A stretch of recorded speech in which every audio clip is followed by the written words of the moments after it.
కృష్ణం వందే జగద్గురుం.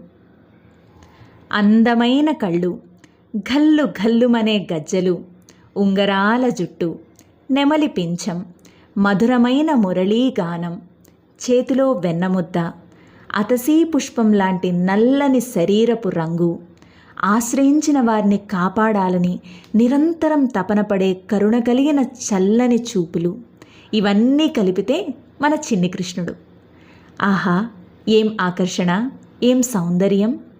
కులశేఖర ఆళ్వార్లు శ్రీకృష్ణుని సౌందర్యాన్ని ఒక చక్కని సరస్సుతో పోలుస్తారు. ఆ సరస్సులో స్నానం చేస్తే మనకున్న శ్రమలన్నీ తీరిపోతాయట. శారీరక శ్రమ, మానసిక శ్రమ రెండూ. అలాంటి శ్రీకృష్ణుడి సౌందర్య సరస్సులో జలకాలాడి ఆయన అందాన్ని, ఆయన చేసిన చిలిపి చేష్టలను మనసారా అనుభవించి ఆనందించిన కవి మహానుభావులెందరో. వారందరూ వారికి నచ్చిన భాషల్లో స్వామిని కీర్తించారు.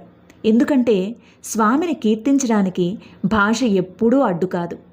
అలా వాళ్ళు ఎంతో ప్రేమతో చేసిన కవితా గానానికి మనం కూడా తలూపుతూ ఆహా అంటూ వాళ్ళు అనుభవించిన అనంతమైన ప్రేమను కొంచెమైనా చవిచూసే ప్రయత్నం చేద్దామా మరి? ఇంకెందుకు ఆలస్యం, మన నెక్స్ట్ వీడియోలో ఒక చక్కని పద్యంతో కృష్ణానుభవాన్ని పొందించే శ్రీకృష్ణ సరస్సులో స్నానమాడే ప్రయత్నం చేద్దాం.